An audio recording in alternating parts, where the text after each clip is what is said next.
Bonne nouvelle pour la rentrée académique 2022-2023, l'École supérieure d'administration, d'économie, de journalisme et des métiers de l'audiovisuel ESAE vous ouvre les portes de ses différents sites. À Gbedjourmende, à Bomé-Calavi, à Kpakpa et même à Parakou, l'université ESAE vous offre des bons d'études et des demi-bourses dans toutes ses filières en licence 1, 2 et 3. Et pour les 100 premières inscriptions en master 1 et 2, bénéficiez des demi-bourses. Nouveau bachelier, vous avez au moins la mention assez bien. Inscrivez-vous vite à ESAE et bénéficiez d'un bon de 50 000 francs CFA. Étudiants, étudiantes et nouveaux bacheliers, payez 200 000 francs CFA en sciences de gestion, sciences économiques, sciences juridiques et en administration des affaires en licence 1, 2 et 3 et 500 000 francs CFA en master 1 et 2, 250 000 francs CFA en administration générale, administration des finances, journalisme et métiers de l'audiovisuel en licence 1, 2 et 3 et 600 000 francs CFA en master 1 et 2. Alors, inscrivez-vous vite et profitez des offres exceptionnelles mais également d'un enseignement de qualité à l'université d'excellence ESAE. Infoline 90 93 65 21 ou le 98 98 14 00. ESAE, l'excellence a un nom. Colombe Oussou, bonjour. Bonjour Kales Kitome. Comment allez-vous? Très bien chez vous. Le stade de l'amitié sera aux couleurs de la CAF ce week-end. Exactement, Caresse.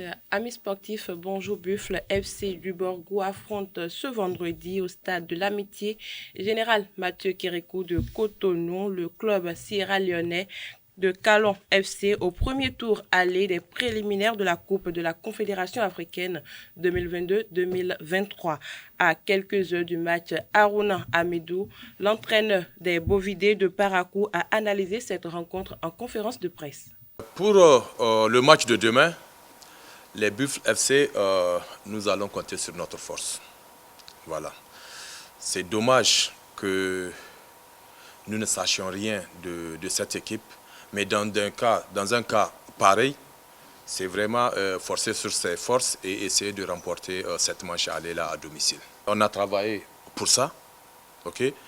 Et je crois qu'une des premières forces, c'est déjà cette habitude-là à jouer les compétitions africaines. C'est vrai, on n'est pas passé, mais déjà on a une idée, ok, de ce qu'est la compétition de haut niveau. Voilà, donc on s'est préparé en conséquence. La deuxième force, je dirais, c'est la préparation que nous avons eue cette fois-ci. Okay. Nous profitons pour remercier le bureau exécutif qui a validé le programme présenté par le coach. Et nous sommes déplacés, nous avons livré pas mal de matchs de préparation, ce qui est normal parce que comme vous le savez également, des joueurs ont quitté le club. Voilà, donc d'abord, c'est essayer de compenser au niveau de ces postes-là, trouver des joueurs aussi valeureux que ceux qui sont partis, essayer de trouver un groupe, former une équipe, okay, jouer beaucoup plus de matchs au plan local et à l'extérieur. Nous avons pu livrer 8 matchs, 3 au niveau local, 2 contre les écureuils I-23 et un autre à Niki avec les Cavaliers. Un match nul, une victoire et une défaite. Et 5 matchs que nous avions livrés au niveau international. 1 à domicile contre l'AS Nigelec, que nous avions remporté devant notre public. Et 4 autres à l'extérieur. 3 au Niger, 2 matchs nuls, une victoire. Et un autre match à Kara où nous avions fait un match nul. Nous sommes fin prêts pour le match de demain. Rappelons que Coton FC reçoit ASEC Mimosa le dimanche 10 septembre prochain au stade Général Mathieu Kérékou de Cotonou, cette fois-ci pour les préliminaires de la Ligue africaine des champions. Le tournoi international des zones Ouest et Centre Afrique de tir à l'arc Tizokata revient dans le giron des compétitions.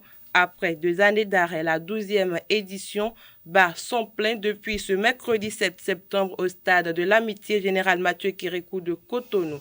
Le récit avec Setondelarius Adjagweno.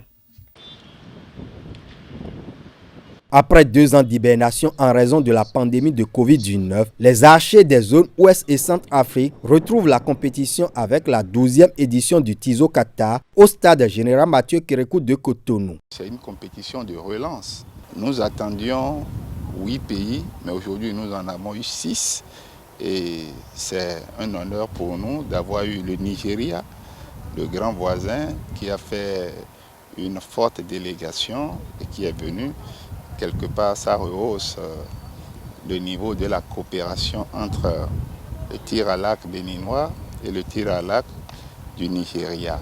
À partir de ce 7 septembre 2022, les archers béninois vont challenger avec leurs homologues de la Côte d'Ivoire, de la Guinée, du Niger, du Nigeria et du Togo pendant 4 jours en tirant à l'arc classique sur 70 mètres, à l'arc local sur 20 mètres et à l'arc classique sur 60 mètres chez les moins de 18 ans. Bon, nous avons des équipes qui sont leaders.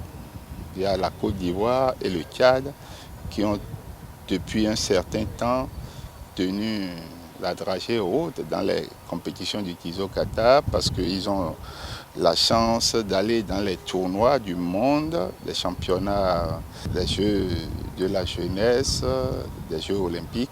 Donc nous sommes en train de reprendre et nous pensons que nous allons les rejoindre d'ici à là. Les autorités du sport béninois sont engagées aux côtés de la Fédération béninoise de tir à l'arc pour la réussite du 12e tournoi international des zones Ouest et Centre-Afrique, Tizo Kata. Au nom du ministre des Sports, M. Oswald Omeki, je tiens à souhaiter la bienvenue à toutes les délégations ici présentes à Cotonou. Et je leur dis que tout a été mis en œuvre pour que ça soit une belle compétition.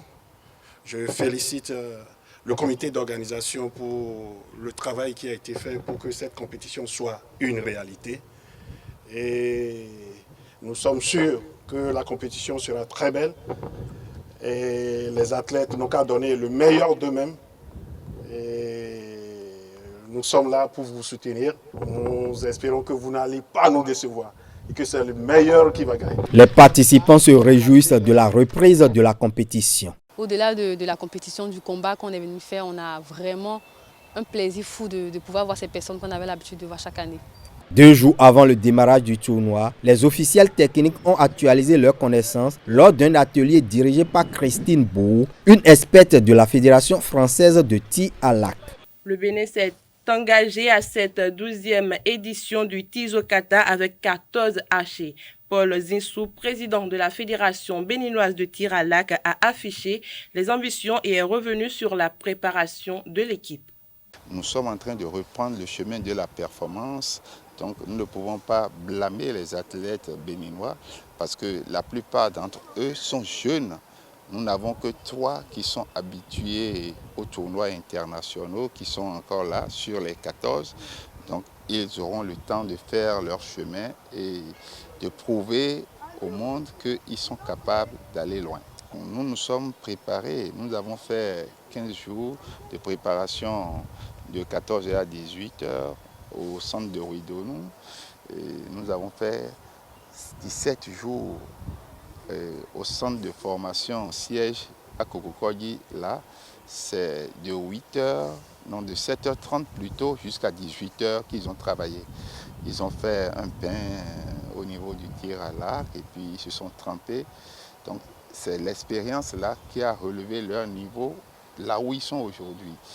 Et vous allez voir, il y en a qui sont en train de refaire surface, tels que Waïdou Adam de Parakou, qui avait disparu complètement, mais qui est en train de faire une bonne performance actuellement.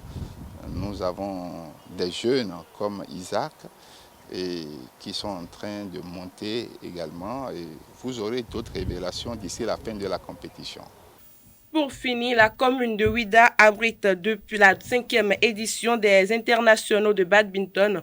Depuis hier, jeudi 8 septembre 2022, le tournoi senior va connaître son épilogue le dimanche 11 septembre et celui junior va être lancé le lundi 12 septembre 2022 pour s'achever le mercredi 14 septembre.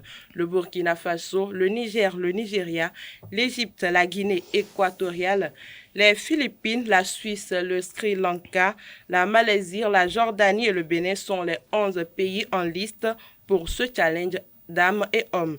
Ils sont au total près de 150 athlètes présents au Bénin pour un double objectif. Primo, l'amélioration du ranking et secondo, la qualification pour les Jeux olympiques Paris 2024. Et ce sera tout pour la page des sports de ce matin. Merci pour votre attention et à très bientôt. Merci à